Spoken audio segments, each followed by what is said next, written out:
Hello dear students, welcome to the Advanced Programming with C# course lecture 3. Our name is also known as Introduction to Programming 2 as well.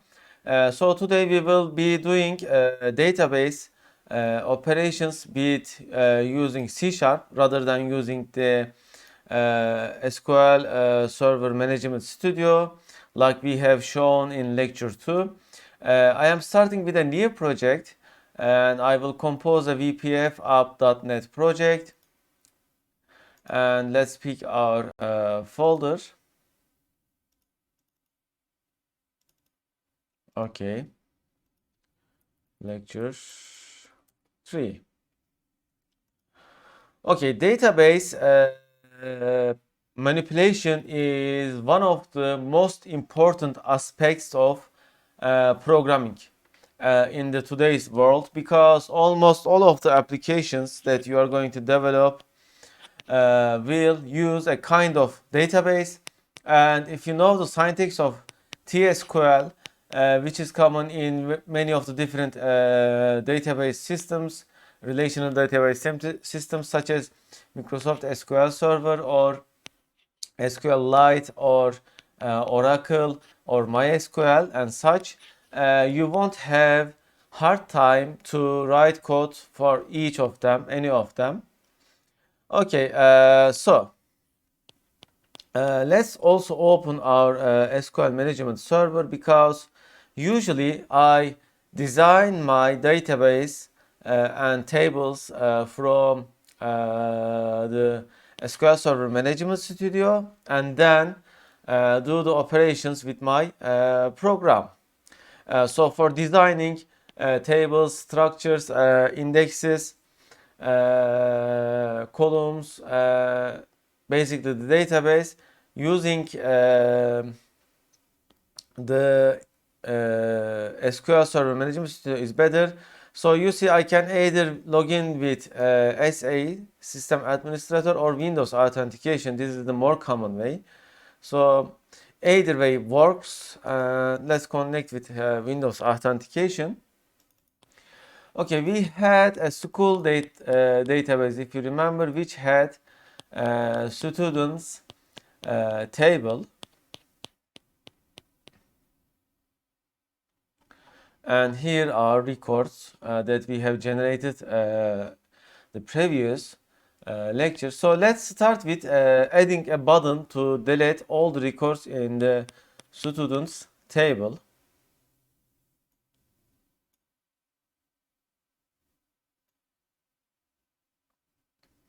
Okay, so I will name it as delete all students in students table.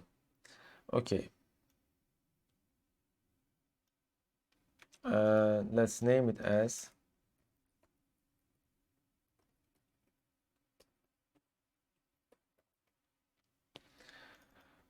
okay. So basically we can write the same statement and execute it in C#. So there are several types of commands, and I will show you each of them. So this is update command. Therefore, let's use this code. I will start from simple version and then I will explain you up to advanced version. So we use SQL connection class, which is not available in our references right now. Therefore, I will add the necessary class. Okay, SQL connection uses, yes, SQL data using system data. So let's add it.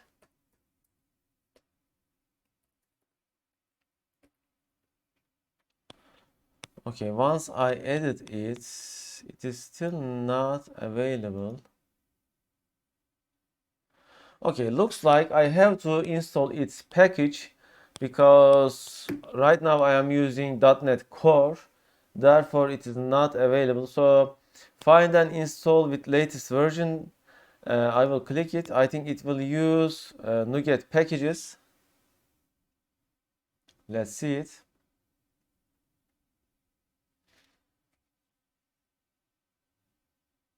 Installing system data SQL client completed. You see at the left bottom of the screen, and when we click the frameworks and packages, okay, we see the package and we can see its version. It is here.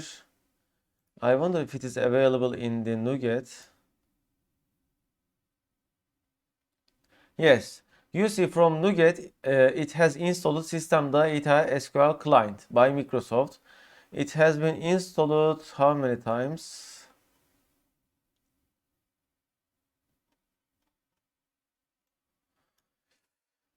Interesting, it is not displaying how many times it has been installed. But anyway, probably millions of times. Okay, and then we need a connection string. Okay, so let's define our connection string here. Equal to, okay, so this is a kind of tricky part, and therefore watch this part closely. So I can use either Windows authentication or system admin authentication, which you have to set a system password when you are installing. So for easily solving it, I will show the Windows authentication. So the server is localhost by default and database. Okay, so this is important. Which database we will use to get your full path of your database. You need to execute a command as select add server name. So this is important. Our server name is this one for this computer. This changes according to your computer. So this one, and then the database name by default. You see, previous lecture I have shown you that you have to either write the full path, DBO and table name, or if you have selected the database from here, you can just write it as like this. Okay, so this is important, and I have to put from. We will define our default database name. Okay, therefore we won't be needed to write full path of the queries. This is the easier way. I think this is the correct. Okay, now we are going to compose an SQL connection object from SQL connection class, and then we have to open the connection. By the way, this is not appropriate way of doing it, but I will show you from the simplest way to the advanced and proper way. So I open my connection, and okay, I will remove the using for as a beginning. It will execute a command. Okay, so the command, let's say, will be the command of the SQL query. Okay, delete from the table name, which is TVL students, and that's it. And then this one. Okay, so this command will return us. Okay, after command is initialized, we will execute with. Okay, I have to remove unnecessary. Okay, non-query. Why non-query? Because it will not return any results to us. Okay.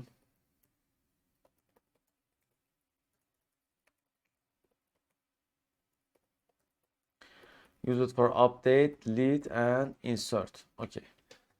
And this will return us integer. Why? Because it will return the number of rows affected. and let's say deleted. We can say as rows deleted, and we can show with deleted, let's say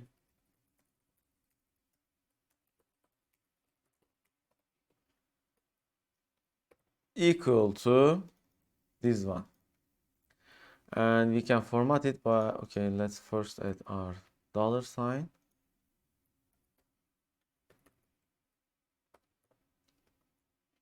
Okay, now let's go step by step.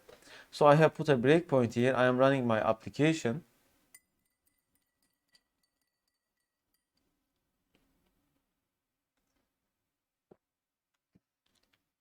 All right.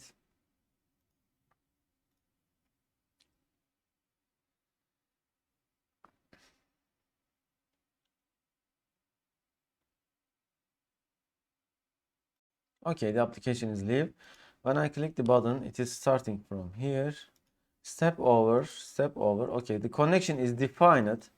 When we hover our mouse, we can see the default parameters. You see data source, database name, and other things. Access token, client connection ID, connection string, connection timeout. You see the connection timeout is by default 15 seconds, and you may want to change that for longer taking queries. When I step over, it will open connection, and if there is an error in my string, it will throw an error. Okay, so it says it cannot open database. Okay, the login failed for user. Okay, let's change the syntax like this. Since this is a special character, I escape it with another one. I wasn't sure with the syntax, so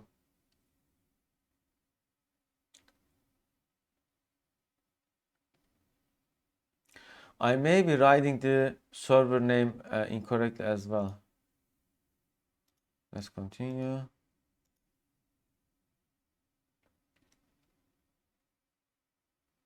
Yeah, probably we are writing the name incorrectly.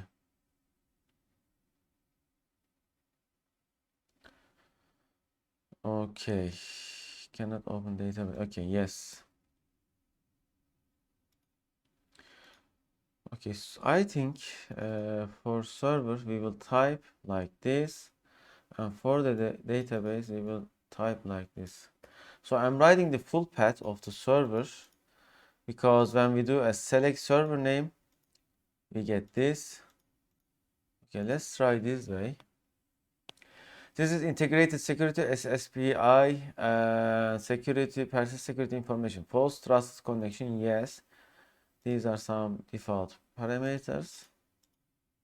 Okay, now my connection is working. You see the connection open, didn't throw any error.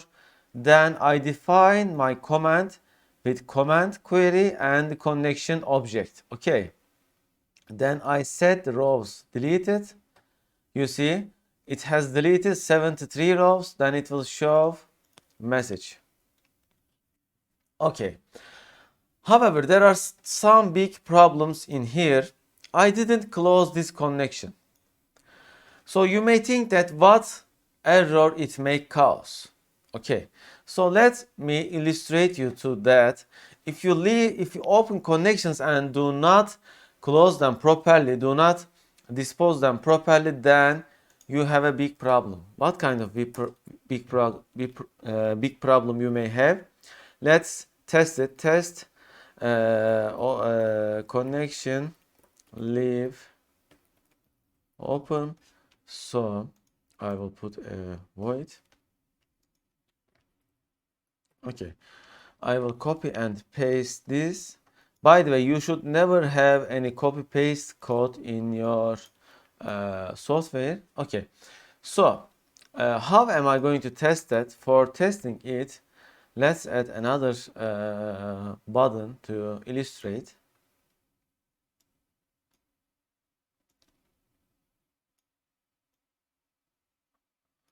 and name. Okay.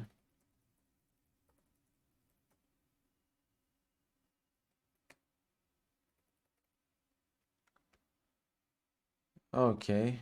Or let's name it as test not closing connection problem. Okay, name and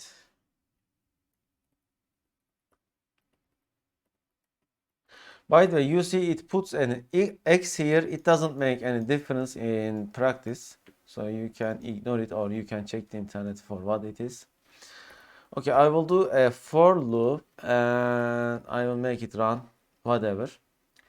And here I will just call this method. So whenever this method is called, it will open a connection, but it will not close it. Okay. So these objects will remain in the garbage collection, and these connections to the SQL server will remain open. Okay. Even if this connection object gets, let's say, disposed of, the connection will still remain open with SQL server. So let's see what happens when we run this code.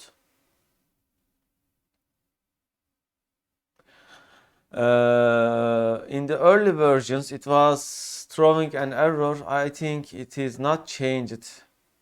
So it should throw an error, but I'm not sure. And meanwhile, let's see the number of open connections from the SQL server. Okay, we got our error. So you see timeout expired. The timeout period elapsed prior to the obtaining a connection from the pool.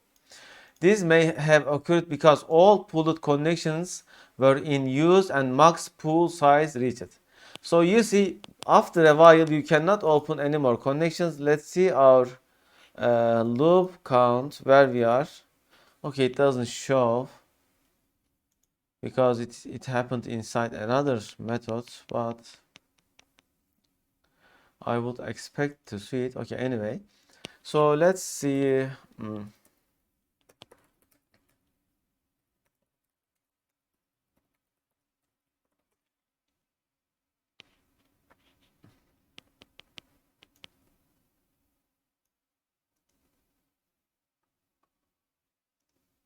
Okay. Okay, there is the total number of connections here. Okay, it says 41 and it should get reduced. It is not getting reduced. To reset them, you can do task manager and services, and here Microsoft SQL Server, and you can do restart. It will restart the services. Okay, running again. When I do, okay, now 18 connections, 28 connections. Okay, so let's rerun our application and watch the number of connections getting opened. And then we can observe, okay, 124. Okay, after 124 connections, we are not able to open any more connections. So the pool size is about 100, I suppose. Okay, therefore, what we need to do? Okay, what can we do? Either you have to close all connections after you have opened them, or use the same connection object. But in my applications, what I do is, after the command is executed, I close the connection like this. Okay, so let's retry and see what happens, if any problem will occur or not. Okay, 41.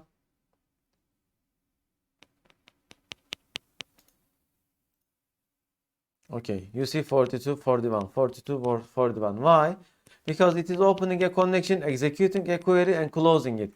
By the way, we can also watch the executed queries with tools, SQL Server Profiler,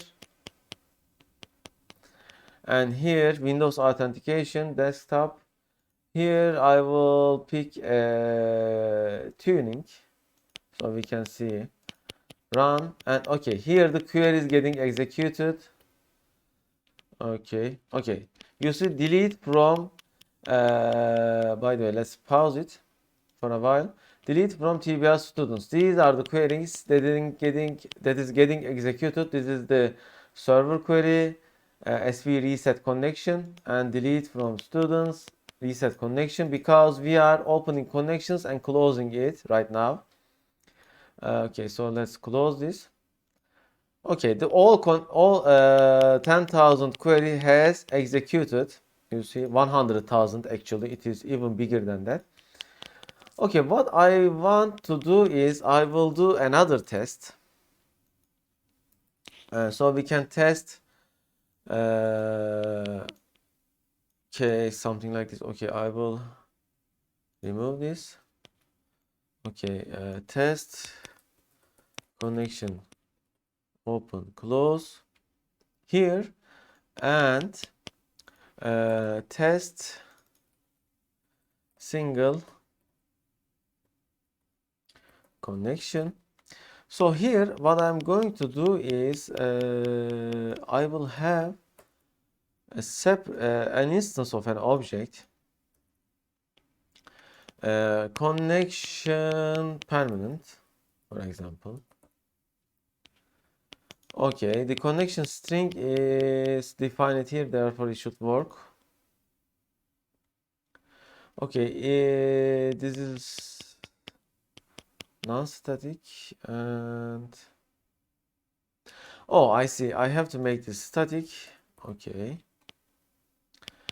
Okay, so in the test single connection, we will test as is connection open. State equal to connection state dot open. Yeah, I think we can do that. And if it is not equal to open, what we are going to do is we will define a new connection instance and connection permanent dot open. Okay, so this should solve all our initialization problem. I have the connection, I have opened it, then I can use connection permanent here, and I will leave it open. However, I won't be opening it all the time. Okay, so what I'm going to do is I will use a stopwatch. Okay, stopwatch. I think we need to add reference of it. Okay, using system diagnostics, stop timer equal to new stopwatch. Okay, first, what I'm going to do is simply I will test the performance of both approaches and see if there is any difference. Let's define the first one as stop timer, open close, and stop timer, or let's say watch timer, better naming. Watch timer permanent connection. Okay, so let's run 10K connection. First I will start this, okay, and then stop this, and then okay, another one. This time I will start permanent, stop it here, and I will call the test single connection. Then I will copy and paste them, or we can do a for query. I will run the queries 2 times, so it will be more let's say precise or correct. And at the final, I will message box show open close approach total time will be equal to, okay, approach timer open close. Total elapsed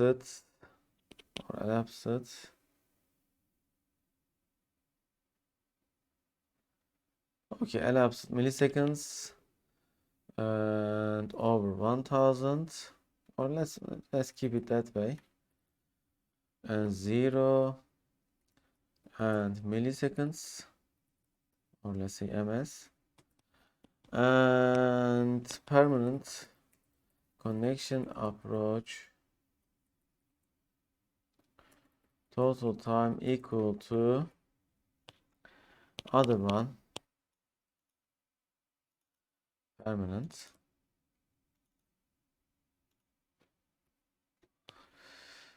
Okay, so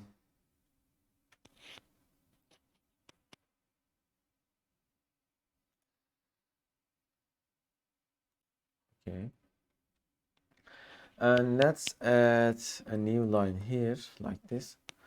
Okay, so now we are going to conduct an experiment of approaches. I prefer open and close. However, I am not sure which one is more suitable. So let's test it. Okay, we have 123. Oh, because we have used the incorrect method. What we need to do is call this method. Okay, so okay, we have 26 connection.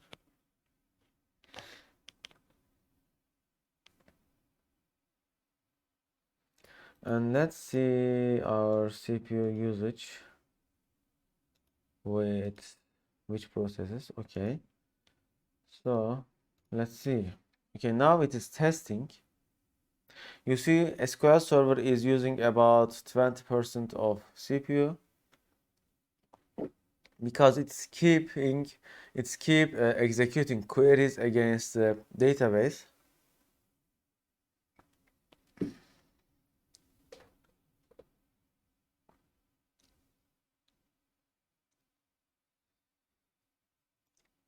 Okay, so the open close approach took 6300 ms, and the permanent connection approach took around 4000 ms. I wonder if this is very correct. So let's increase the number of loop to test it more. By the way, if you don't reset the stopwatch, it will keep the elapsed time. So if you want to reset the stopwatch, you have to reset it with reset method call. Okay, let's retest.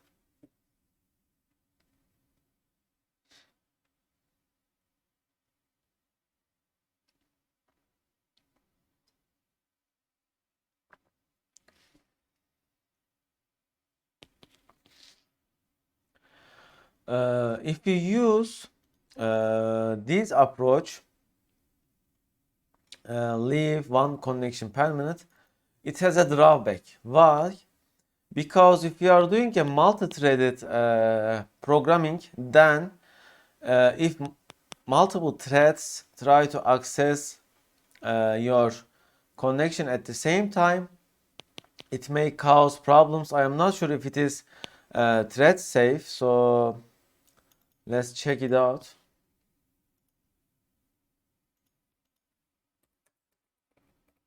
I am not sure if it is thread safe or not.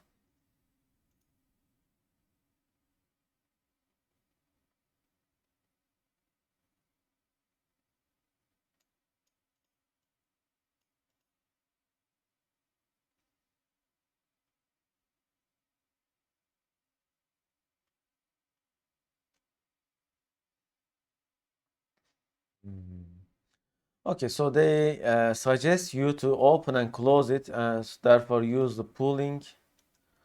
However, that is not the answer I am looking for.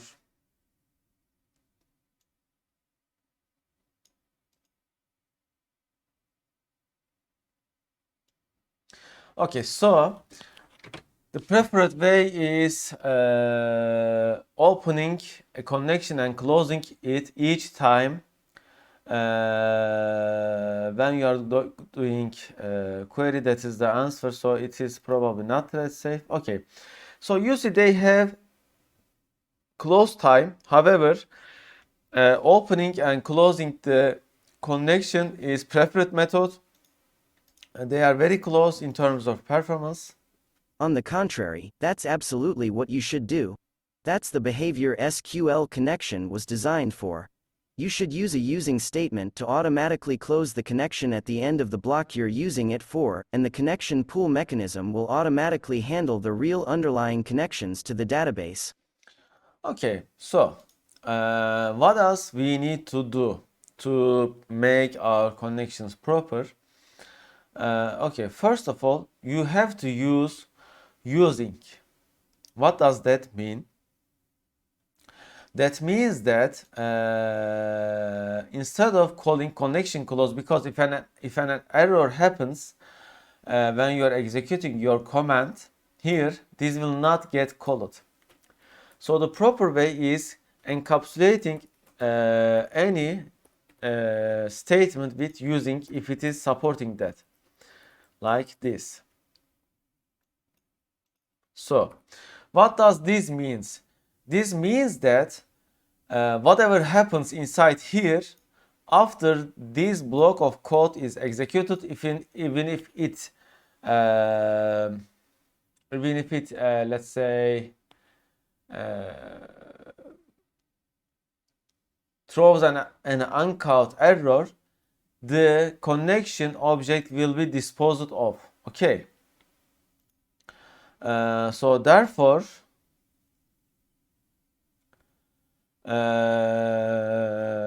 you have to use it this way. And if you do this way, you don't have to execute the command close. And here SQL command, it also supports using, I believe.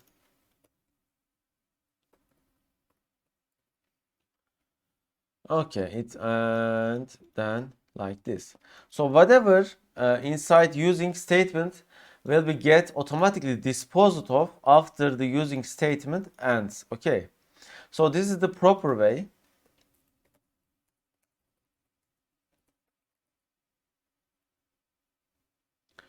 With using encapsulation. Okay, and let's rerun and see if there is any difference. Probably there won't be any difference, but by the way, this is still not the proper way. Why? Because whenever you are going to do an SQL query execution, you would be needed to do copy paste code. Okay, like this. I see that in some of the students' projects, and that is absolutely not the correct way. In your programming, you should never write the same code twice. Okay, what you need to do is turn your programming into methods and do method calls or classes and do inheritance to avoid duplicate code writing. Okay, I will show them to you, don't worry. Okay, so open close approach and permanent. Okay, they are pretty close. I would say that the performance difference can be ignored because they are almost same. However, this is the way it is intended to be used. Okay. So now this is the way we execute update, delete, or insert. Let's say let's write a method to insert 100 random students.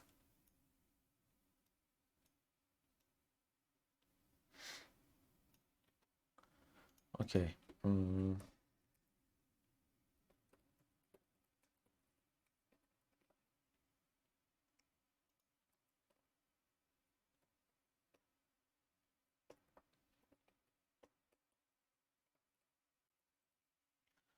Okay.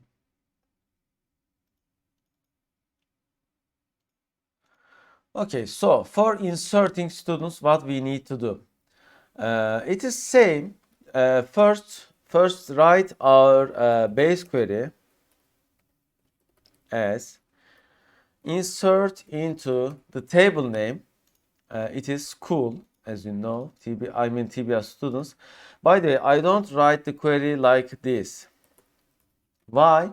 Because in my connection string here, I have defined the database name. Therefore, I don't need to write the database name.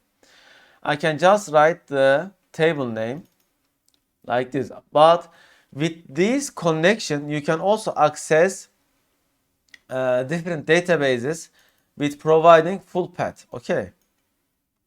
So inserting the TBS students, then I will write the each column name that I want to insert. To easily do it, you can right click TBS student script, create, and I think like this, insert to new query. Okay, it has generated me the column names and like actually the some default way. So I can use this for my leverage.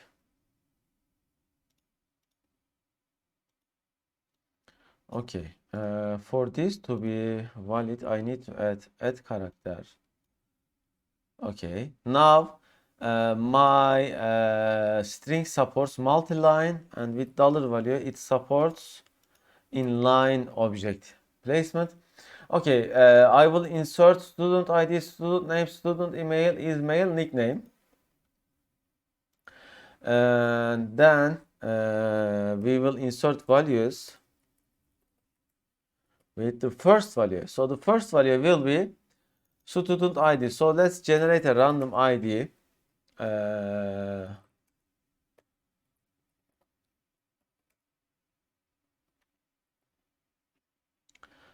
And let's put next. And the second value will be, okay, inside values we have parentheses opening and close. The first value is integer, therefore I am just writing it like this. Then the second value is student name. I think we had student names that we have randomly generated, and let's find a random string generating.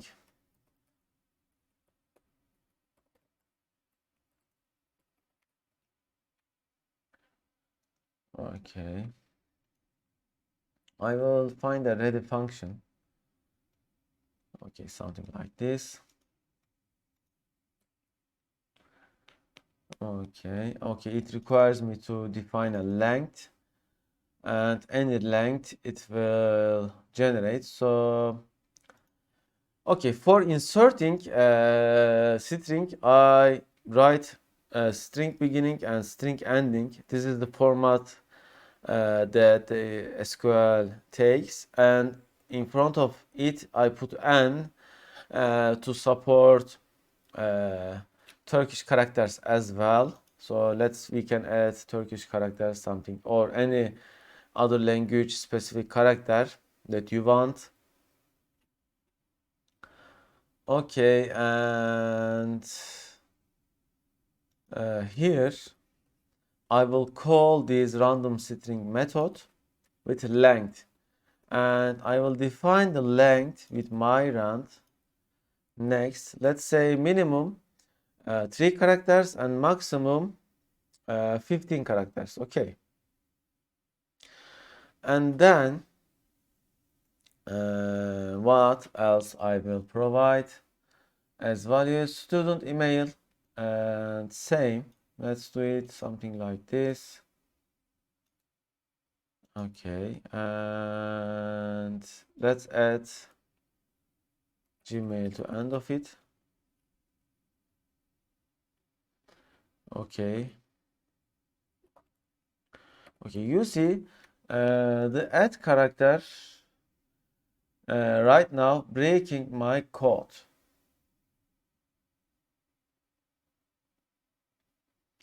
Okay, I have somewhere a code breaking thing. And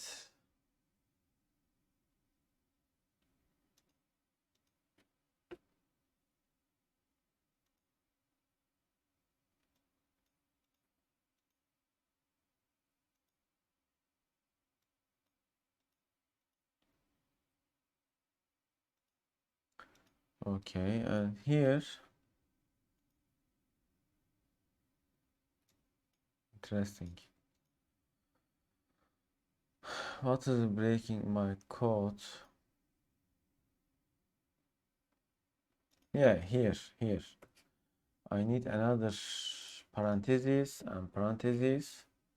Okay, so add character is not breaking. And then what else value is male. This is boolean, therefore I will use my rand again, so it will be 0 or 1, therefore like this. And a nickname. Okay, let's define a static nickname, static length. So maybe something like this. Okay, and you can tell the SQL Server this is the end of the query with semicolon. It is not necessary, but it is a good practice. So let's say the length will be equal to 8 character. Okay, maximum 8, minimum 8. Alright, so this is our query. Then what we are going to do is we will execute this query same as delete query. Okay, so I will copy and paste the code for now.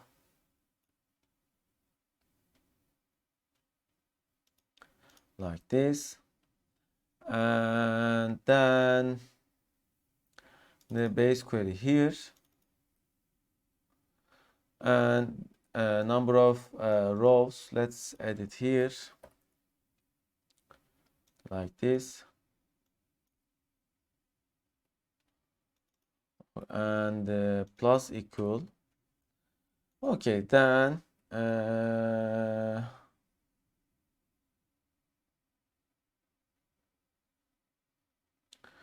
this is interesting.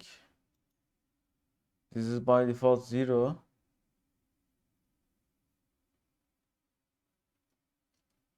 Okay. Okay, then we can show. Okay. By the way, this will be rows inserted. So when you change a variable name, the Microsoft Visual Studio will tell you rename this to this, and it will be rename it everywhere where it is referenced. Okay. And okay, student records added to the database, and let's try. Let's run the application. This is execute non-query, and let's select top 5k rows. Okay, there is nothing here as it's empty. We can also use SQL Server Profiler to see our queries with new trace, connect. We can pick standard, TSQL, whatever. Let's pick the standard. Okay, and when I click, okay, one student records added. So our query was correct, and here I can see the query. So this is the executed query, as you can see.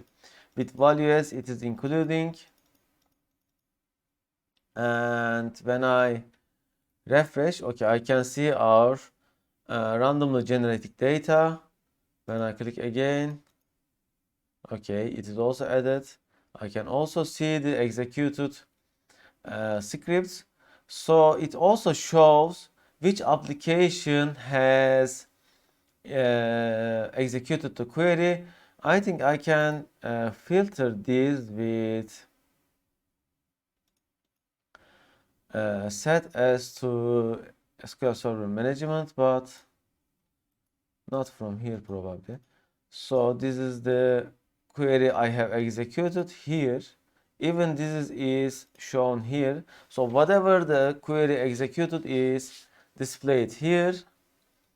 And you can see also some system queries as well. Okay, so this is the query that we execute with core.NET SQL client. So let's open a new trace. And I want to see only my project query. So here column filters, and here application name. As you can see, there is not like. So SQL Server profiler queries are excluded, and here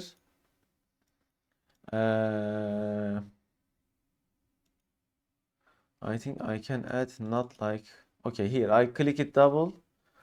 Oh, I will add like, and I will add .NET Core. I don't know if it is case sensitive or not, but we will see. Okay, like .NET Core. When I run, okay, there is nothing. Let's run it. Okay, so it is probably case sensitive, therefore it is not displaying. So let's open new trace, standard, and here, oh, core.net. Okay, I see core.net. So let's stop it. New and event selection, column filters, core.net. Let's see if it is case sensitive or not. Run and insert. Okay, still not working. So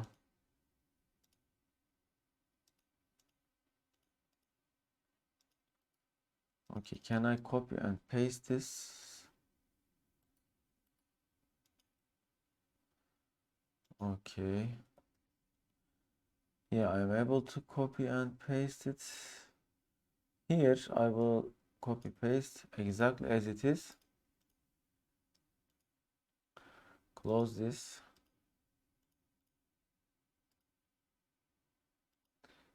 Okay. Okay, run. Interesting, it is not working. Why?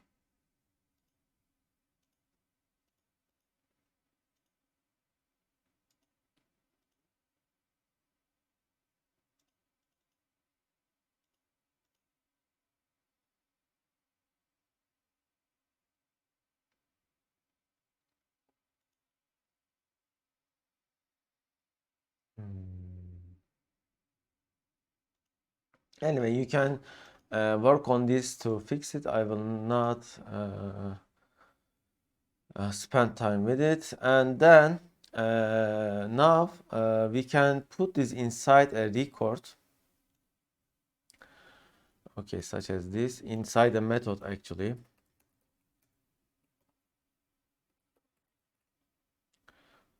Okay, multiple.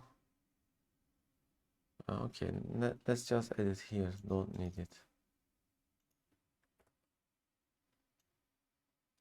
So let's edit here. Here.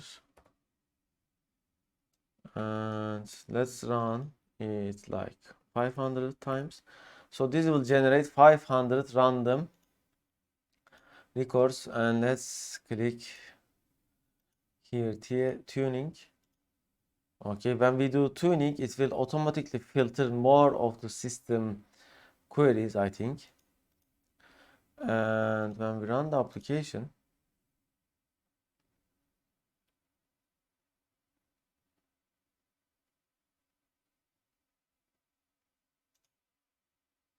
okay. Okay, now we can see our insert queries. Okay, it's already done. 500 student records added to the database. Okay. When we select, okay, we can see them. You see random IDs, student name, student email. However, normally we would expect it to have all different student IDs, but we are not doing that check right now. We are just learning how to do SQL commands. So this was insert command. You can also write, I would suggest you to write the command here first and test it if it is working, such as insert into TBR students and the column names, student ID, student name, okay, student email and his mail and nickname, and then values as you can also encapsulate integer with a string and then test and then test at gmail.com and then ismail1 nickname test grade and run it, and if it is working, as you can see it is working, then apply it to your program. So this way you will be less likely to make a mistake. So we have seen how to make insert query as well.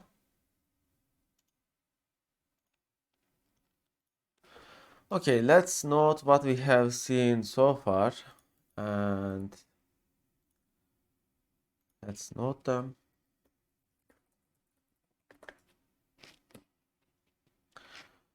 Okay.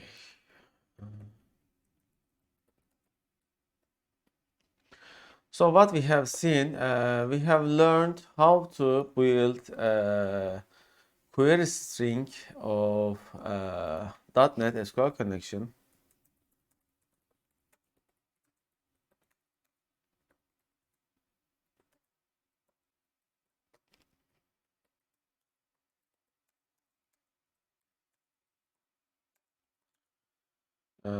Select server name and how to write update insert query with SQL connection class in .NET and how to execute it queries in SQL Server with using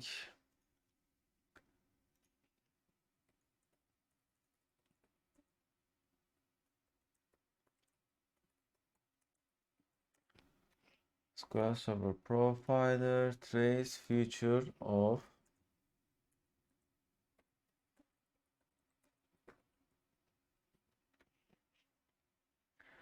okay and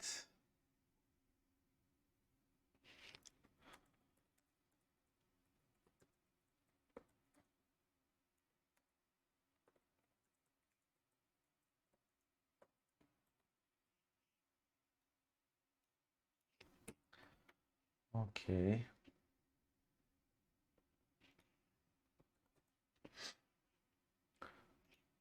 okay and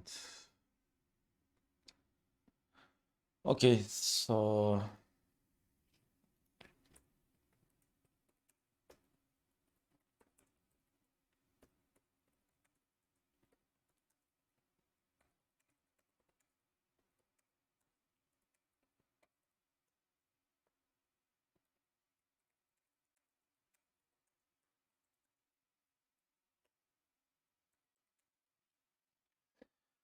okay in using statement let me show you an example. For example, I have defined a variable like this. Can I use it here? Yes, here I can use it. However, can I use it here? Equal to. Here I cannot use it because this object will get disposed when you are out of scope of do using statement. And when using statement ends, it will automatically close the connection of SQL Server and dispose it off. So this is about being using statement. It is important. Whatever you define in using statement,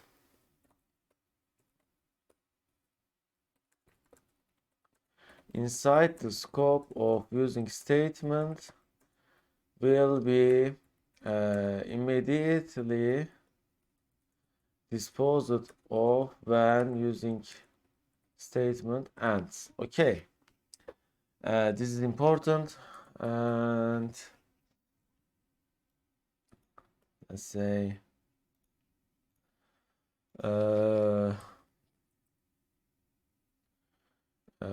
how to calculate, or let's say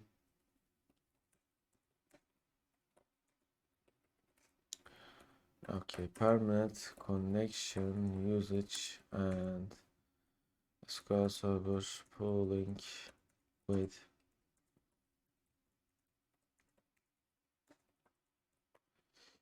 okay.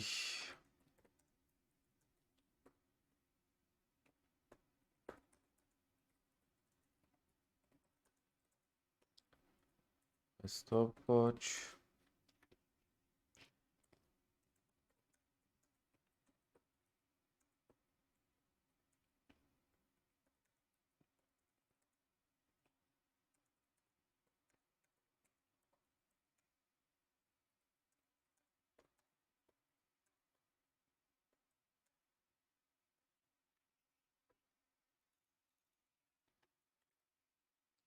Okay, and let's see. Okay, so we have seen delete command, and I will modify this delete command for deleting a certain student. And then I will also add update student and select student as well. So before we do delete, let's add select command to display students. Okay, here I have added a list box. I will display them inside the list box.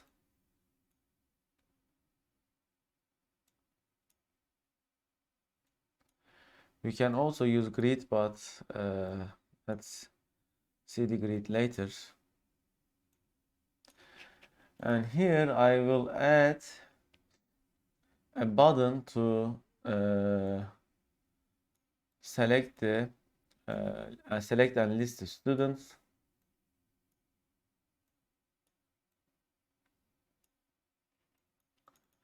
Okay, list the students. Okay, and name.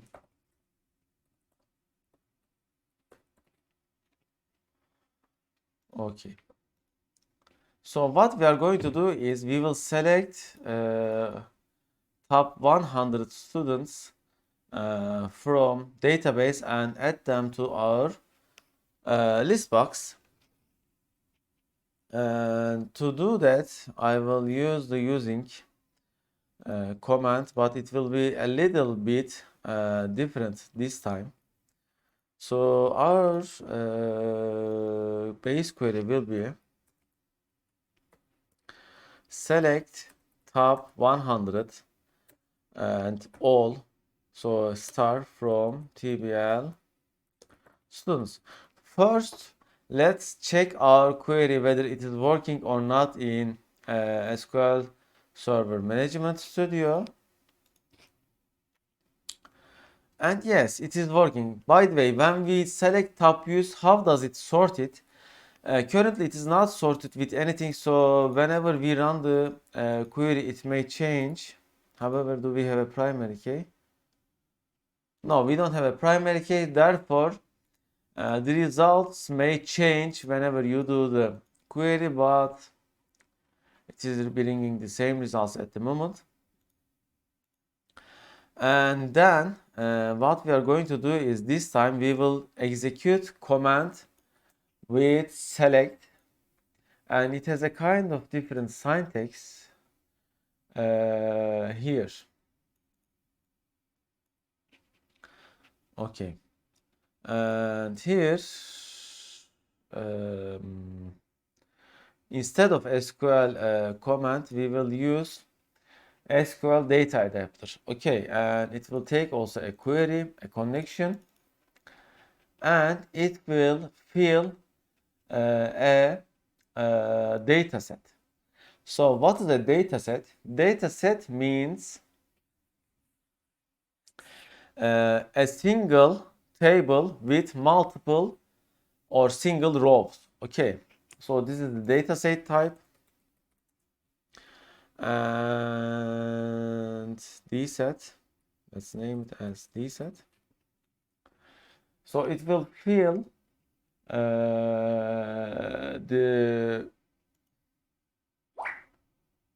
data set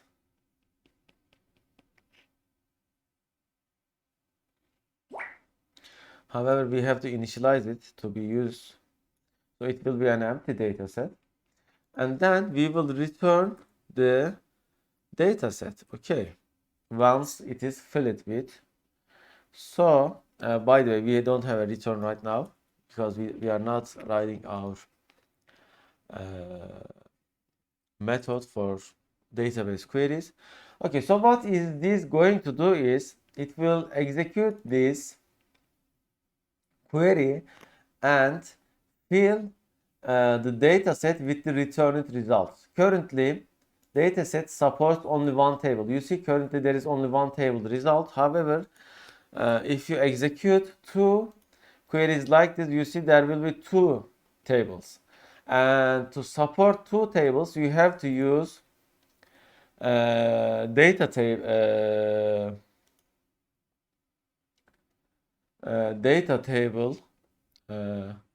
Data set supports multiple tables, by the way.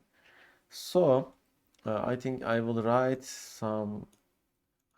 two queries, and the second one will select only top 10. Okay. So let's execute this query and see how it is working. Dataset, data table. Yes, dataset supports multiple tables. Therefore, it is like a database in our table, same as database. Okay. Okay, one moment.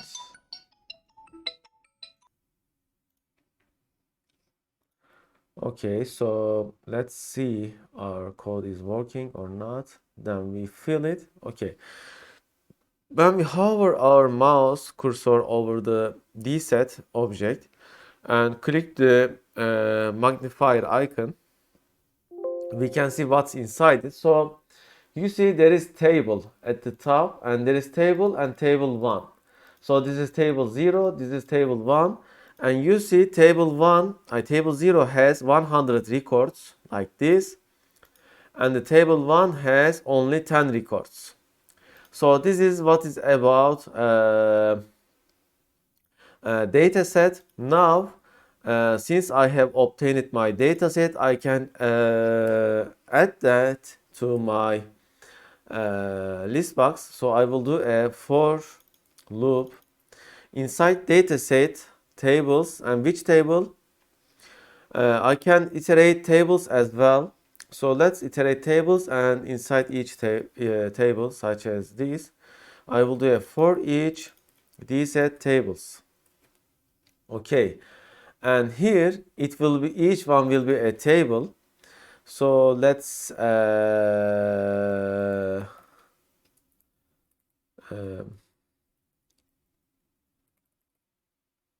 okay, like this table, let's say table this or my table, and inside each table there will be different columns and records. So this table rows counts. Okay, so where is the rows? Interesting.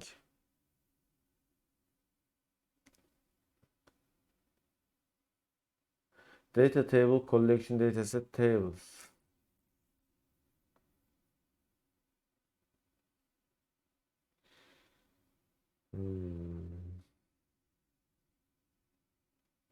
Okay, I think it will be data table, not table.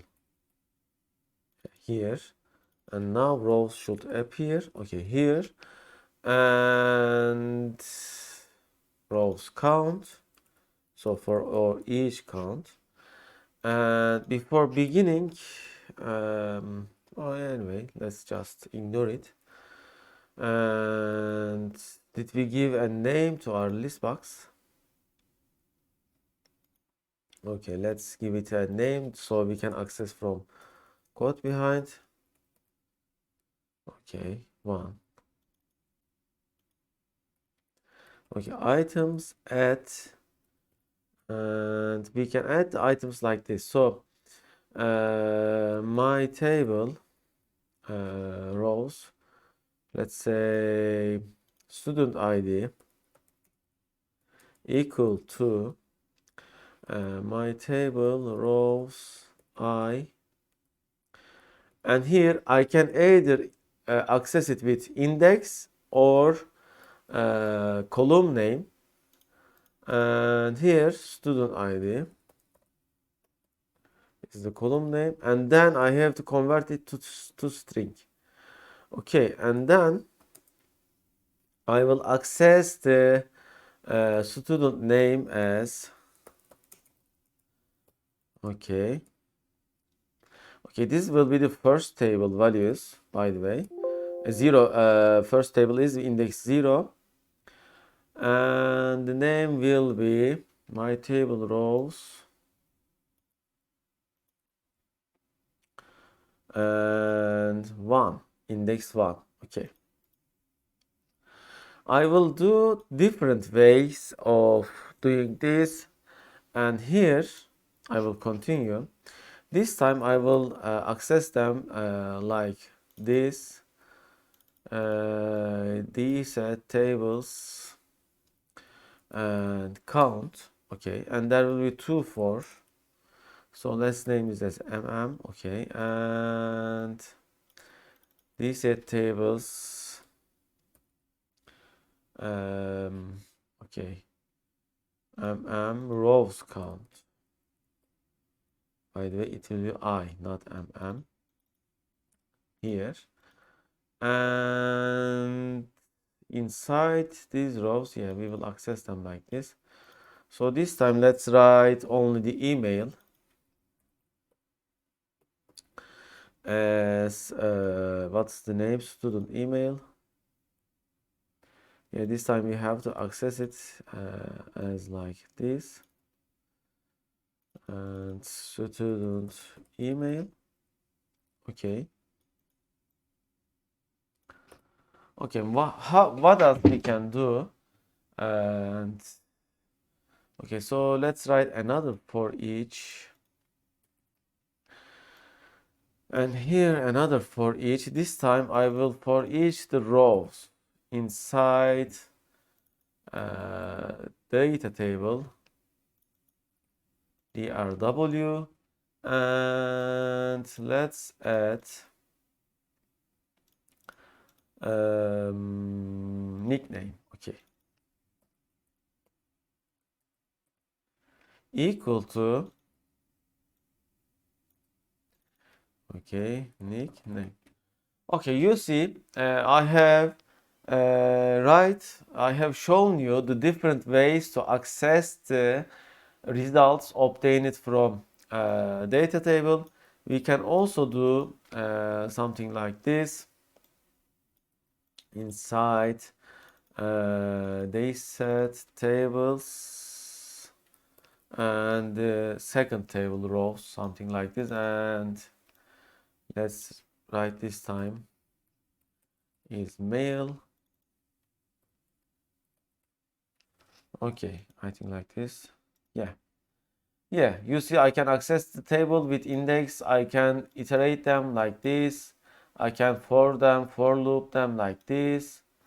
All of the methods are displayed. Each time we have to do a toString because it is a database object. Therefore, if you don't do toString, you won't get the value of the object. and that's right. Okay, so you see student ID, student name, these are the first 110, then their email 110. Okay, you see, we see the all same emails, so we have a problem with emails, and which is the error is here. Because the counter for email loop is not I. So let's rerun the application.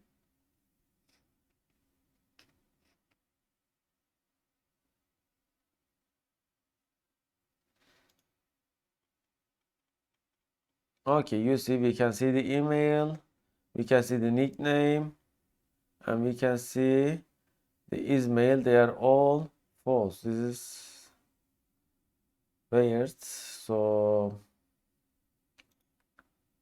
yeah, looks like our I see.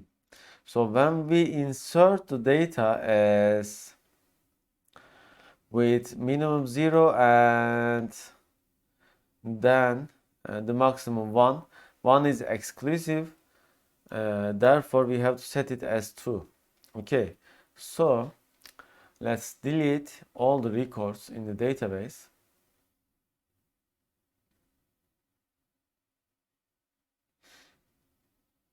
Okay, you see all deleted, and let's insert some. Okay, we have inserted. Now we can see, okay, true, false, true, false. Okay, we have now seen all update, delete. We haven't seen the update yet, so let's add an update feature as well. So I will make the update kind of dynamic, by the way, like let's add 2 text box. Okay, so the first text box will be the predicate. Okay, the predicate to either list the results or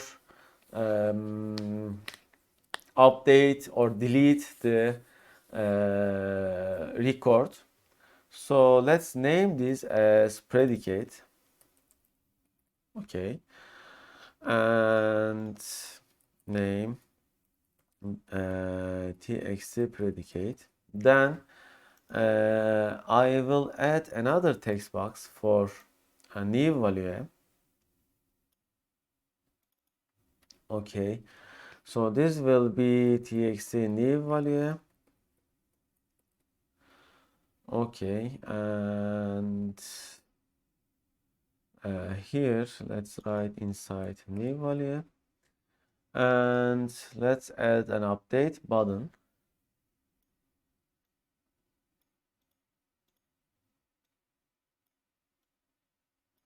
Okay, and name btn update. Okay, and I will add list all button with predicate.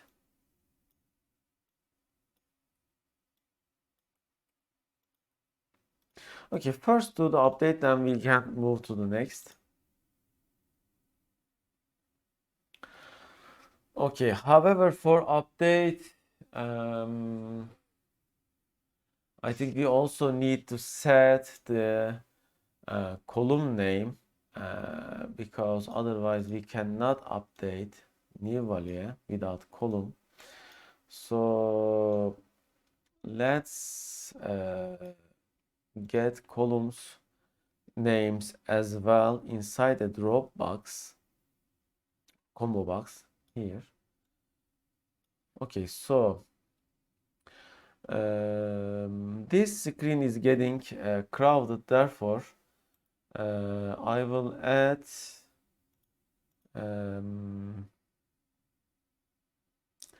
a stop control like this. Okay, and let's move items inside to the tab control. Okay, this is the first grid, and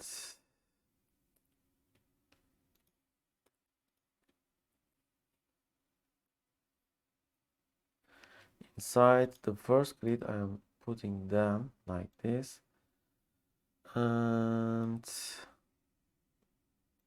yeah, and here another grid. We have seen grid previous semester, so you know them already. Okay, and this is the second grid we have. Now it is easier to see them. Okay. Evaluate update, and let's add a list box, another list box here. Okay. Okay, this is good. And let's add a button to list the list box. Let's add here. Okay, name as list all records. List records. Okay, whatever, we can name or define it as we want. Okay, so first we need to populate this combo box when the application starts. So okay, CMB column names. Okay, so let's populate the combo box when the main window starts. What we are going to do is we will select top one all from TBL students like this. And to do that, you see, I have to do a copy paste code. And for now, I will do it just to show you.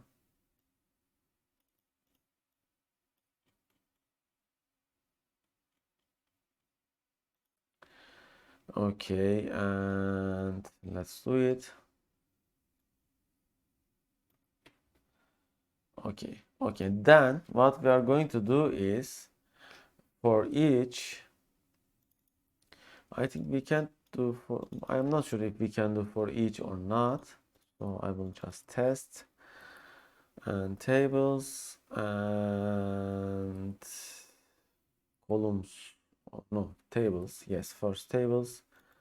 And this will be data table dt, and inside dt dot columns, yeah, here, and we are column, and then I will populate my combo box items at, we are column to string. Okay, so let's see if it is working or not.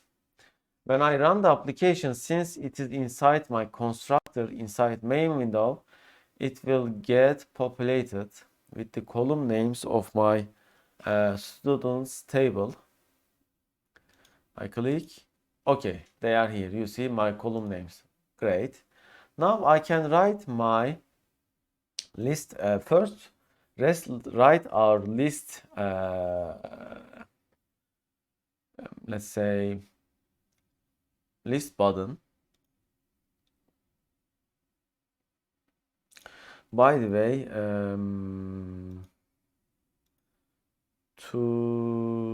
I think I have to remove this and add a label, so it will be, oh no, I can keep that as well. It is not a problem. Okay, so what this is going to do is this will list the results. However, you see, I keep writing same code again and again, and this is a big no. Okay, so what else I can do? What would be the good solution to solve my copy paste of code?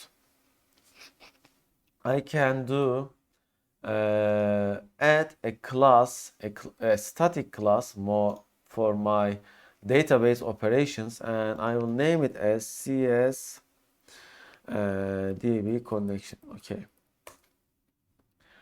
and it is added. I will name it as public static class CSDB connection, and I will write some methods. Public static data set, and in order to return data set, I have to add here using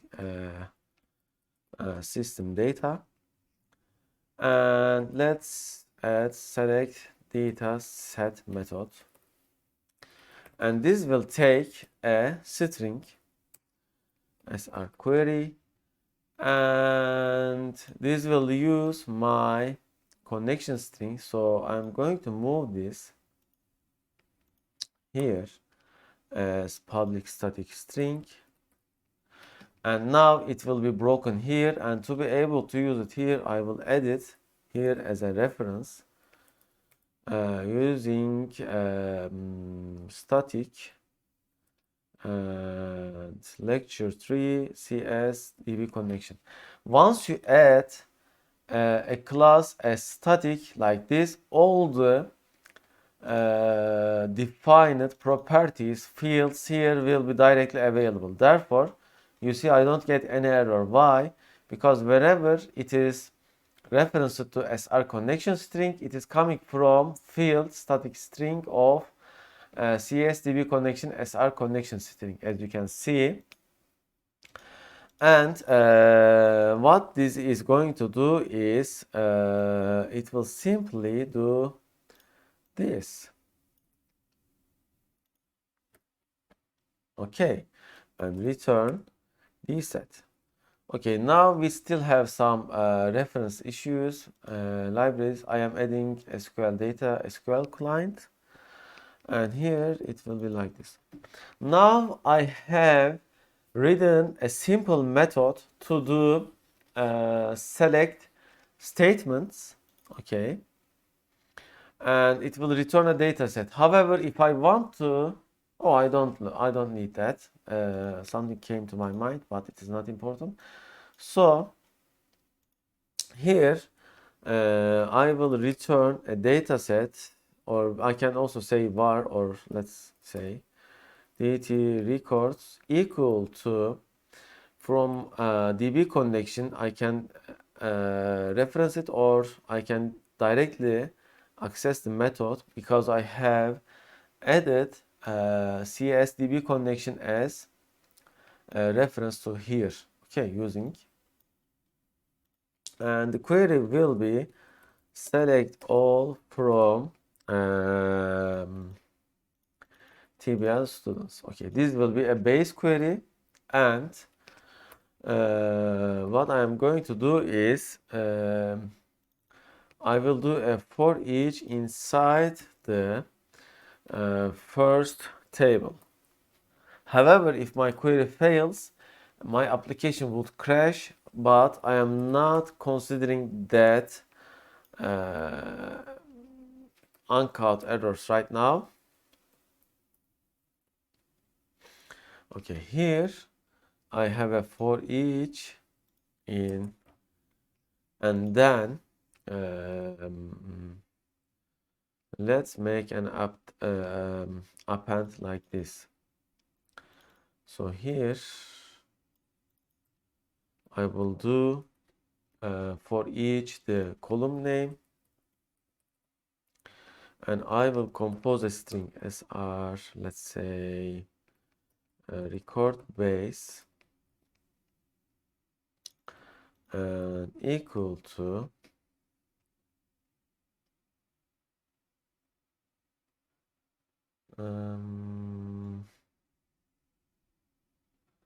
this is not the way I want, but I can do that. It is fine. It is fine. So it will be plus equal to column name. By the way, this is object, yes. Therefore, I have to make a string plus, and let's make it like this. And here to string, and I will add a top character to the end. Okay, then I will add it to my list box which is named as name 2, list box 2. Okay. Items add SR record base. Okay. Okay, let's test if it is working or not.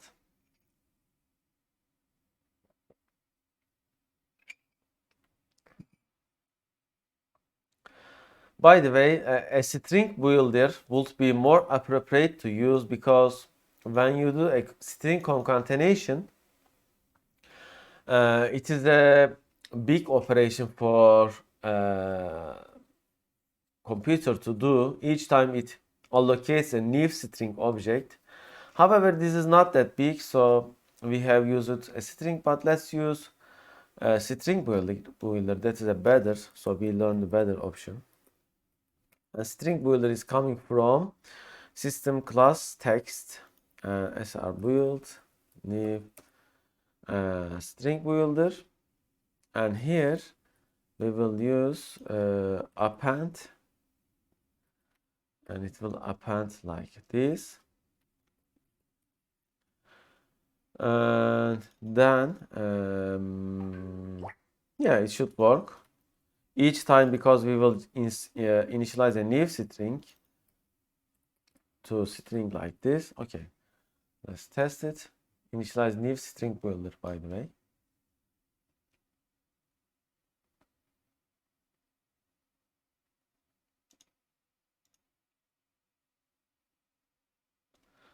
Okay, let's go to second tab, list records. Okay, so you see we have added all records to our list box.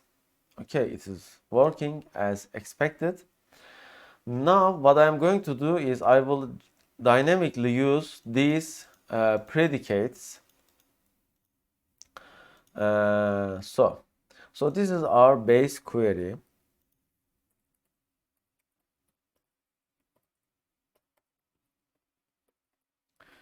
Equal to like this. However, if combo box selected, one moment.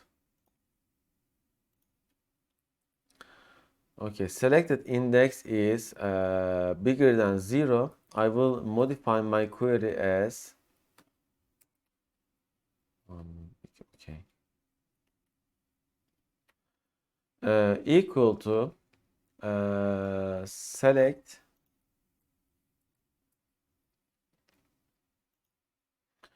okay, selected item to string. Okay, so it will select a certain column. So let's test it. You see, when you are writing a program, you should go step by step, not write everything at once and try whether it is working or not. Do step by step. So I want to see only student name, and when I click record, okay, it is not working at the moment. Oh, I see the reason, because we didn't provide the base query into our record. And since we are using a dynamic approach here, I don't need to change anything because I didn't write anything, how do we call it, constantly. I have used dynamic iterations. So I will record student name list. Okay, you see I only see the student name. So this is the selecting single column, and I can also write a where predicate. How it is like this. So here we have predicate inside txt predicate. So if txt text not equal to predicate,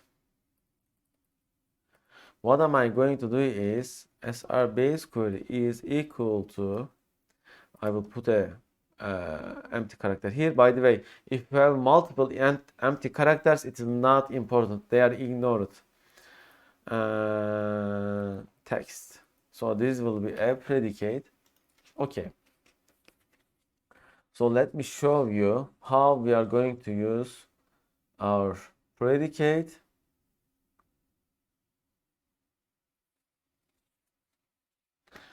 Okay, so let's list them all. Okay, I want to list student ID bigger than or smaller than 100k. So where okay, student ID smaller than. By the way, the column names are not case sensitive. And let's write like this. Okay, we have a problem somewhere. Oh, we have a problem. The problem is the student ID is not, I mean, the column names are not case sensitive. However, when the SQL lowers the big I into the smaller I, it has converted it into, I think, this. Let's try. Yeah. Maybe, I don't know, because of my system. So I have to write it like this. Okay. You see, I can also write it like this. Student ID. It doesn't matter. Yeah. However, there was a big I conversion problem. So let's rerun it. You see, when an error happens, it causes a crash. Therefore, I have to add try and catch inside my connection, like here.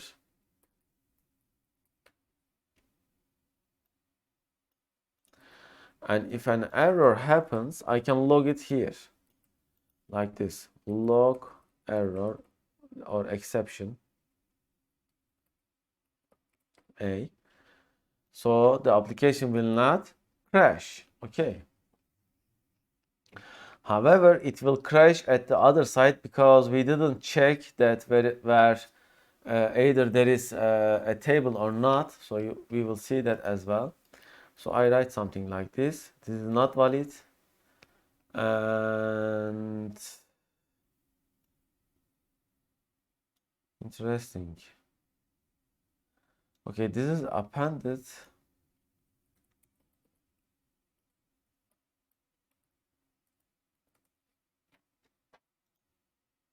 Okay, so now we are having a problem here because we didn't check whether this table has index 0 or not. And I wonder if we can check it like this. Yeah, let's try it.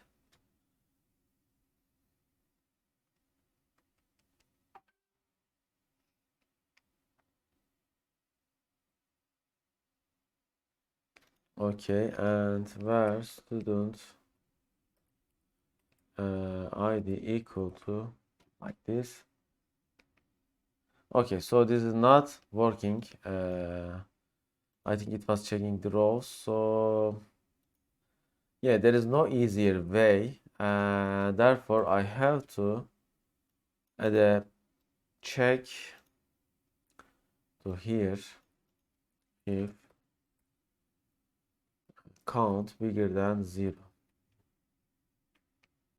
I think this wouldn't work as well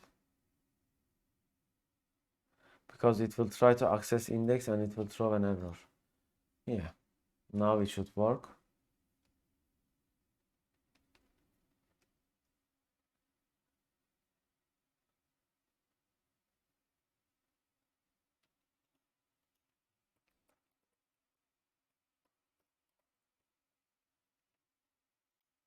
Yeah, and now I will fix the query and I will write it as smaller than this. Nothing, and like this, nothing. Add another, nothing, add another. Okay, now I see, you see, I have listed only one. Okay. And now time to write update query. For update queries, we will generate another method inside our CS DB connection class because here we keep copy pasting our code, which is a big no and no. Therefore, I will take our proper query here and public static int. Why int? Because we will return the number of affected rows. Okay. And let's say update, delete, insert. Okay.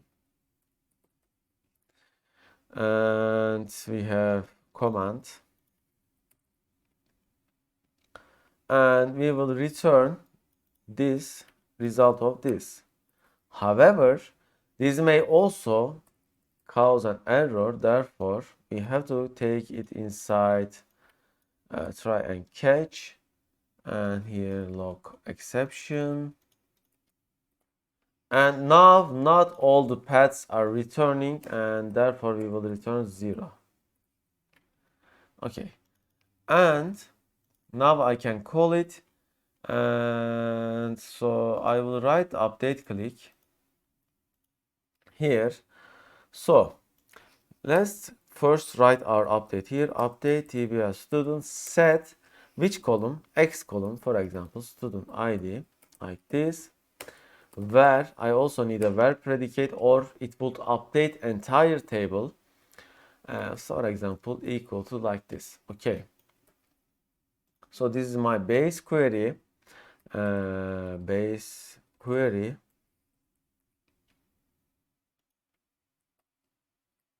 Like this.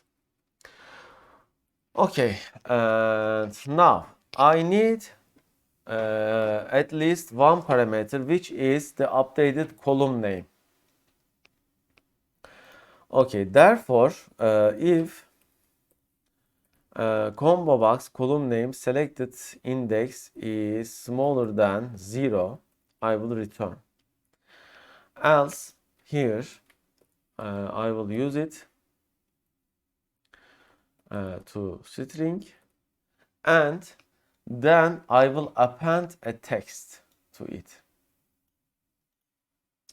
Okay, here I will add txt new value text, and the rest will be like this. I think we can append it here, and let's name it as like this, and let's show db connection, or let's just call our method update delete insert as our base query, and let's say affected number of rows. Okay, now it should work.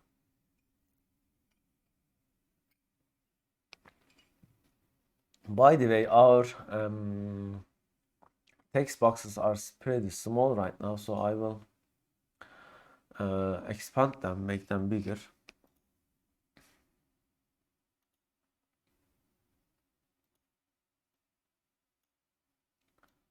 Okay, so let's organize them a little bit like this here and here. Okay, this wasn't necessary, but I just wanted to use it with more efficiency. Okay, so let's list the records. Okay, we can see the listed records here. So let's update this record. And if it has a unique name, it will be only updated. So the new value will be Furkan. However, I didn't add an important thing here, which is here. I have to encapsulate it in as a string. like this. And additionally, if the new text has a single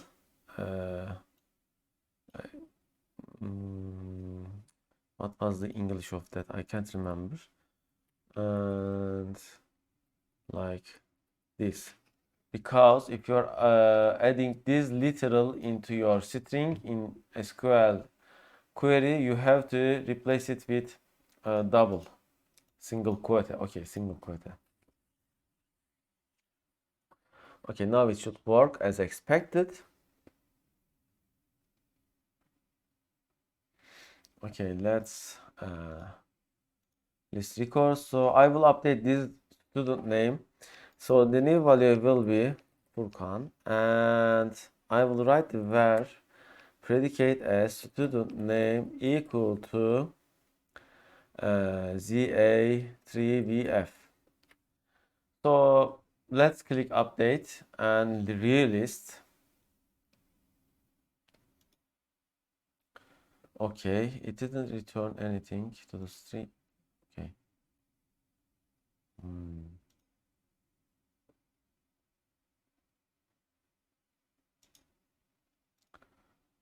Why? Let's add a.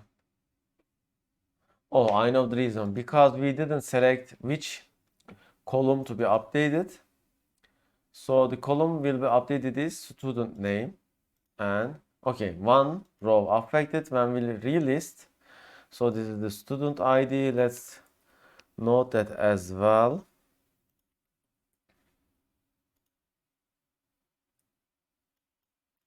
Which is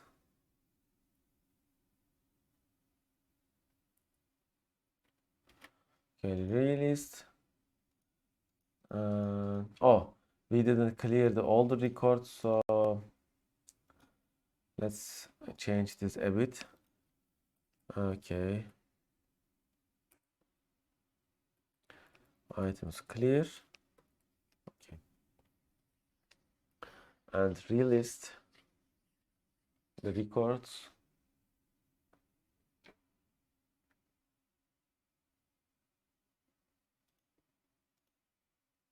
Okay, so do we see Furkan here? Yes. The student name Furkan is updated. If I don't write any predicate, it will update all columns to Furkan. So let's see, 500 rows affected. List records all student names Furkan. I can, oh, there is no non-index, by the way. Okay. So you see all student names are now Furkan. And we are not able to select index 0, by the way. Also, let's restart the application.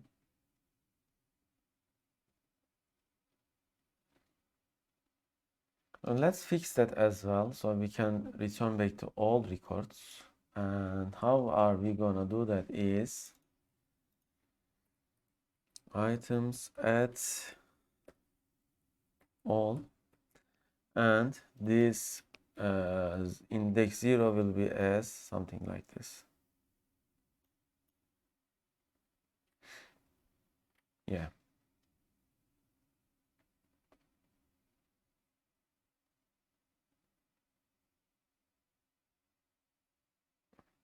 Oh, by the way, this was already erroneous. Okay.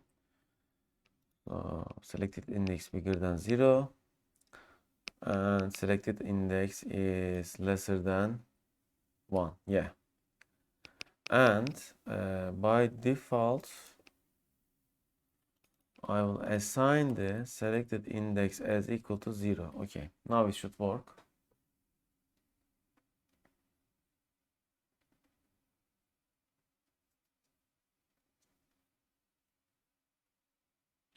Okay, let's list all records. Let's list only student email and all. So let's add a predicate as var is mail equal to 1 list records. Okay, so 1 is not working, so I will set as true.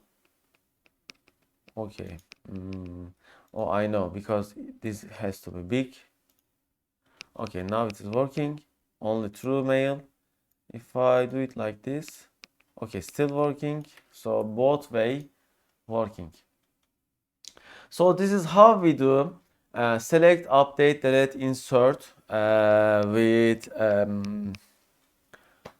programmatically with C# in Microsoft SQL database.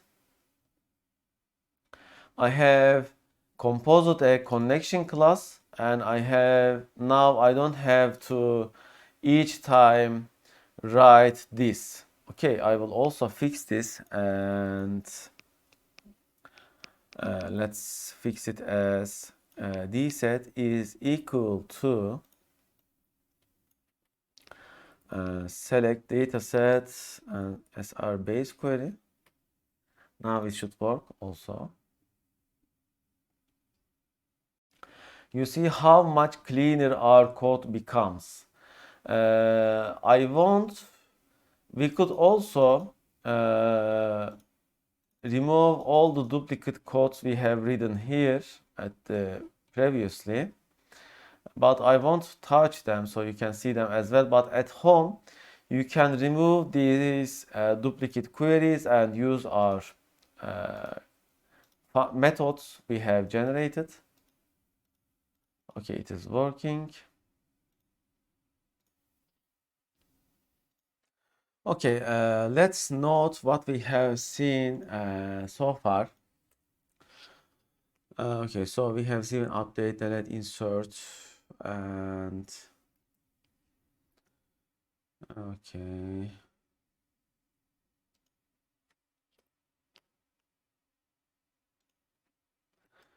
And select. Okay, how to compose a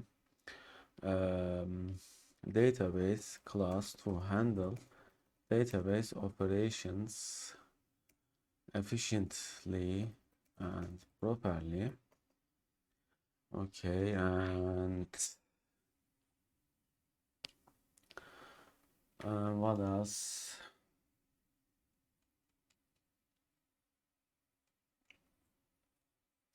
Okay, how to where predicate to filter, update, delete, select queries. Okay.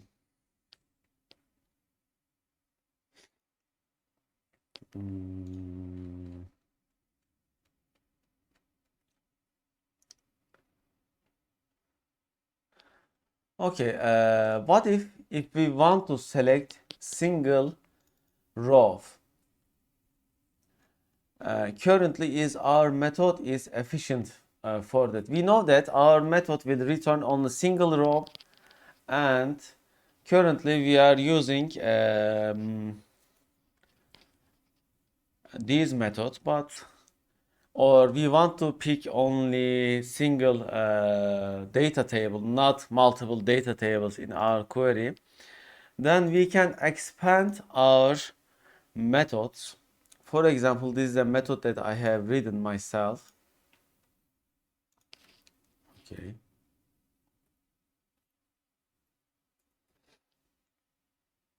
So, what does this set commit means? Set commit means that isolation level read uncommitted. This is something that you should not bother at the moment, care about at the moment. And I will also comment that. So what is the different thing that is made here? You see, we are returning a data table, not a data set. The difference is we are using fill with data table instead of a data set. That's just that, nothing else. So it automatically handles and fills with data table instead of a data set. And what else there is we can do? We can also return a data row. And if we know that our method will return only single result, single row result, we can use data row, which is an efficient way of returning here. What we are doing is alternatively is we are returning the first row if it does exist. Okay. It is actually not much different because we still have to use SQL adapter and data table for filling. However, it is still better than other methods. Okay, and the most important thing is when we write our queries like here, our program is vulnerable to hacking. Okay, with SQL injection.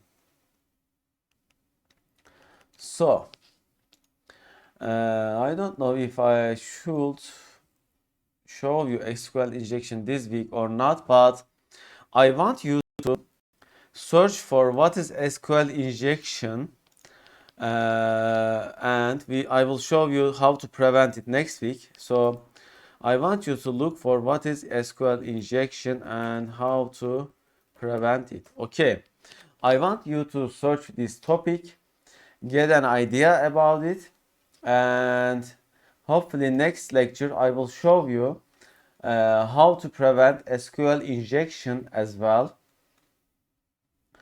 And so let's add some other options such as order by, because currently our let's say results are not ordered by anything. It is ordered by the SQL server itself. Okay. Okay. So to order by, I will add another combo box. So let's name this combo box as column, and I will add another text box to define my order by. And let's give it a name as name txt order by, because we can order by multiple things if there are same values. I will show you. So let's say or order predicate or order comment, let's say.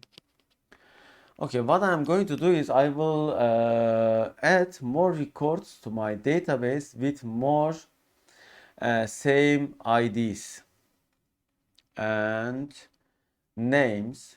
To do that, I need to modify my method here. Okay, so I will reduce this to 5 characters, and I will reduce this to between 1 and let's say 10K. Okay, and let's add 50K records. Okay, and let's run the application.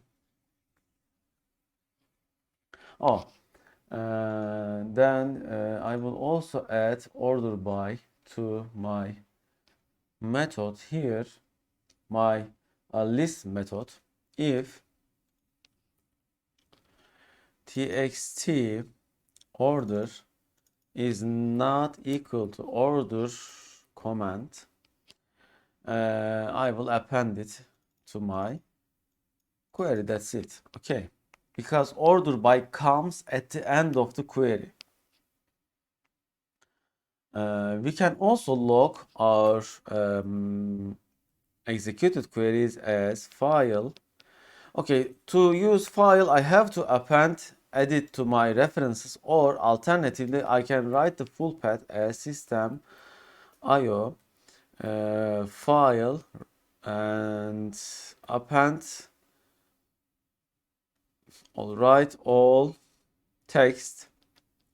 So what I'm going to do is I will datetime now plus new line and my base query plus environment new line.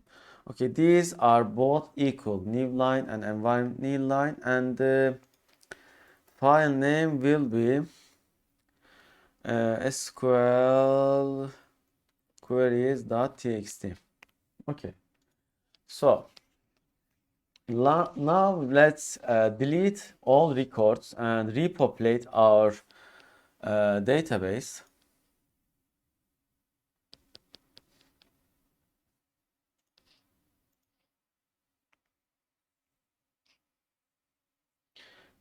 Okay, and I will delete all students. Okay, all deleted, and now I will add 50K records. It will take some time, obviously.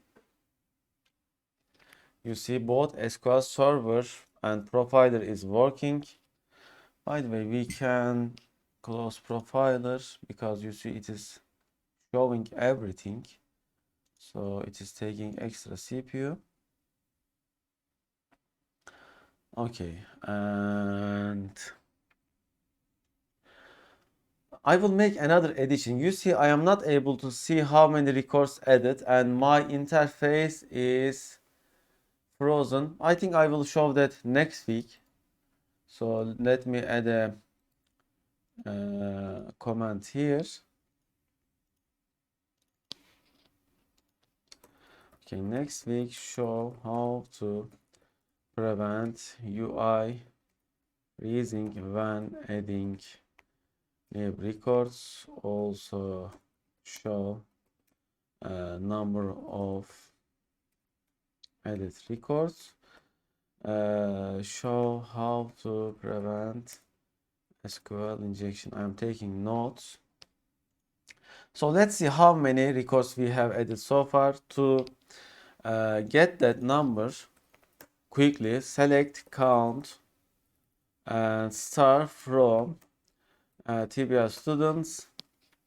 Okay, we have added 34K records, and therefore I also need to list my result with, I think, select top X.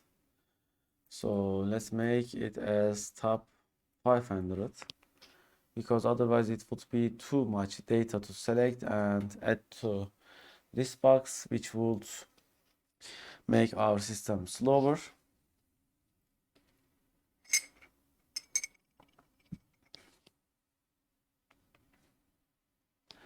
Okay, and let's list records. Okay, so you see now the names are 4 characters or 3 characters, and student ID is between 1 and 10K. So let's order the list with student ID, order by student ID and ascending. Okay, so you see now they are ordered with ascending order. However, there are multiple records with same student ID, and therefore they are not sorted as I want. Then I can add another query ordering parameter to the end as student name descending. Okay, so now let's check the record on seconds 18. Okay, you see now we have a problem. Okay, because I have written this column name incorrectly. Okay, now let's see. Okay, we come to the first ordering by 18, and then you see the name is ordered by descending. So you can define multiple orderings. It will order sort with first value, then by the second value. Okay, then I can even sort by third value if there are same student names. So let's make first order by student name. Okay, so do we have same student name? Yes, here we have same student name. then I can order by email, student email, scanning, or by default it may be scanning. Okay, it says that student email. Yeah, it has done. You see, it has taken some time. Why? Because currently we have no index, therefore the query is taking a lot of time to execute. How can we know how much time it's taking, or it suggests us any index or not? So we have saved the queries in our text file. I am opening it from open folder of the project, bin debug.NET Core, and here SQL queries. Okay, so since we have used write all text, it is erasing the previous records, so this has to be append all text. And okay, now it won't delete, and I will execute it here. Okay, it is executed. Now if you clicked include actual execution plan here, it will show you here how the query is executed. So you see which one of the things are taking how much time. The sorting of top 500 taking 90% of the time, and then it does a table scan. And if I add a predicate here as student ID equal to, let's say, 32, now when I run it, it will show me the execution plan. Okay, currently you see it has taken so much lesser time for sorting.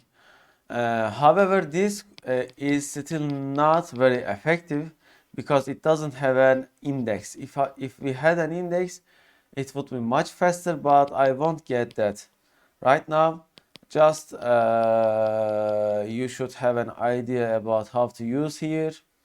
And if we had much higher number of queries, I mean records, it will take much more time.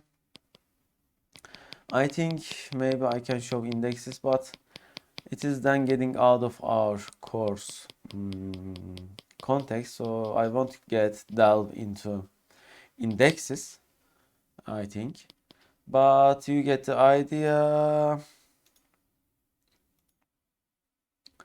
Okay.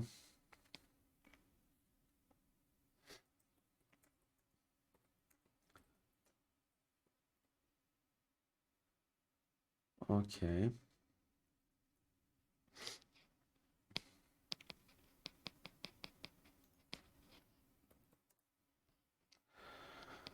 Okay, what else I can show you?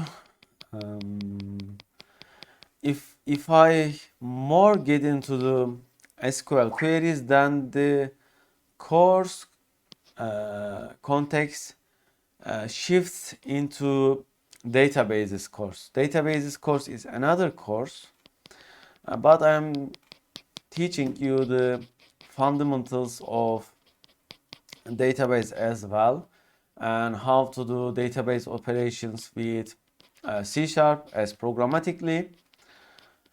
Okay, and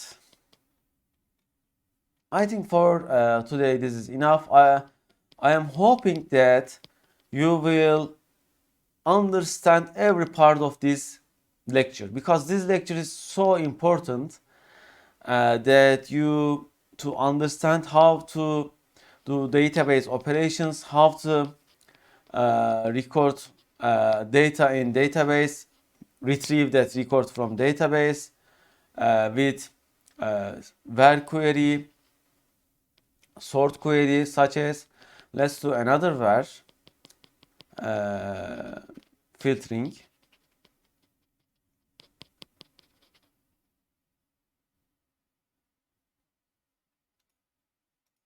Okay, I list all records. Then I want to list names that starts with B. Okay, so here where student name like, okay, and the beginning letter will be B and the rest will be this. This means that it will retrieve all student names that starts with B letter and the rest is not important.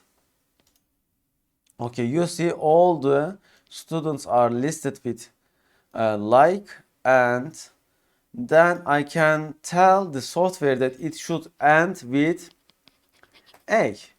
So here it can be any number of string, numeric, whatever. Let's list it. Okay, you see they are starting with B and ending with A. You can also add or.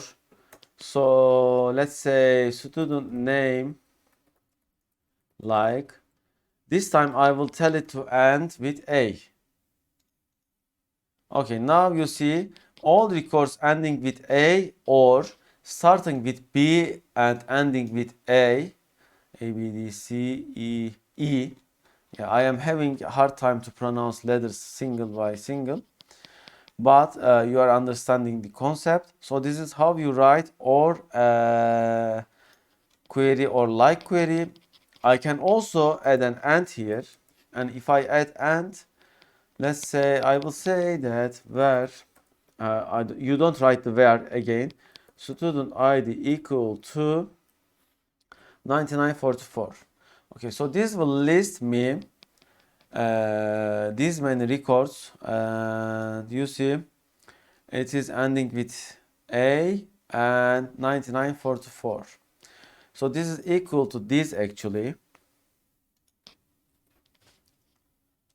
and if you put parentheses it is better to write that way.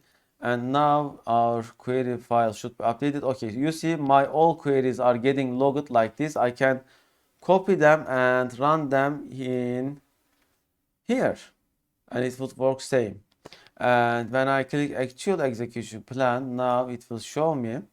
Okay, it doesn't make any index suggestions right now. However, if we add more records, then it may start showing us suggestions, but I will leave it to next week. So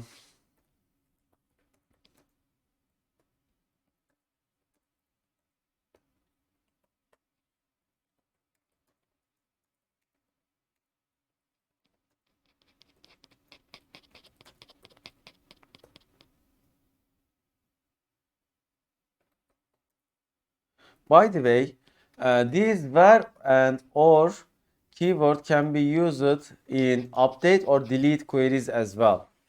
So where predicate applies to where predicate applies to all select, update and delete queries.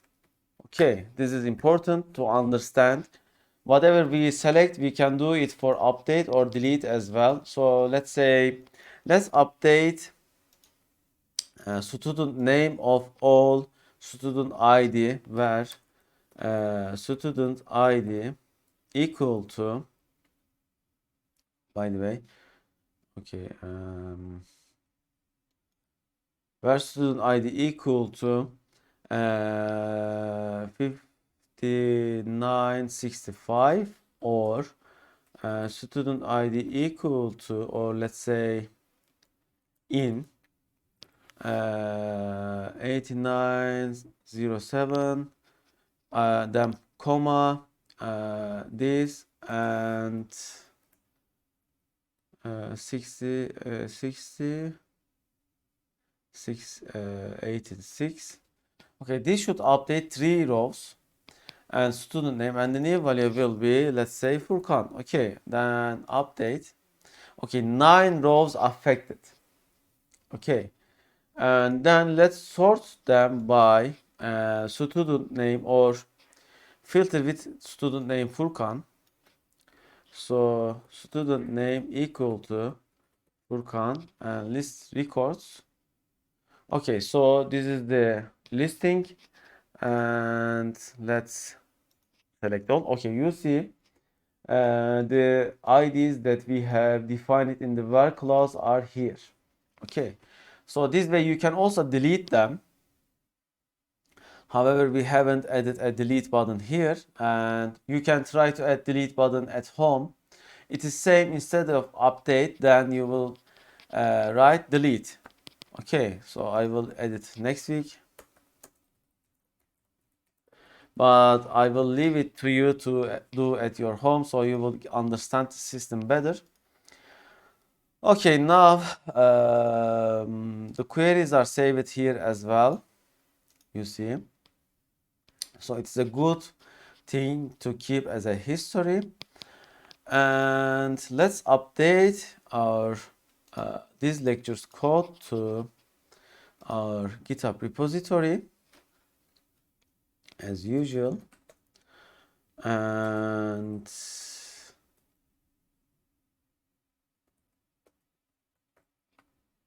okay, here, and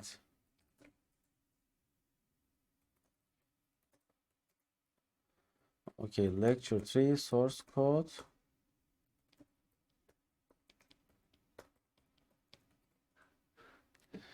And let's go to our GitHub repository again.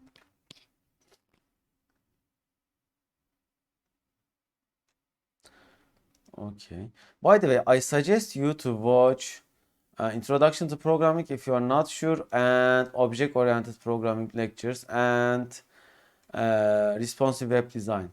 These are all very good lectures. Okay, here it has arrived. You know our course channel. Oh, I should put our course video channel to here. I haven't, but I will update. You know our channel name. It is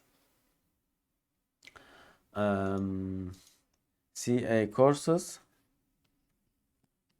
Okay, I hope we get more subscribers because our channel is extremely useful, and you can watch the playlist of lectures, courses from here. Okay. Okay, end of the lecture. Hopefully see you next week.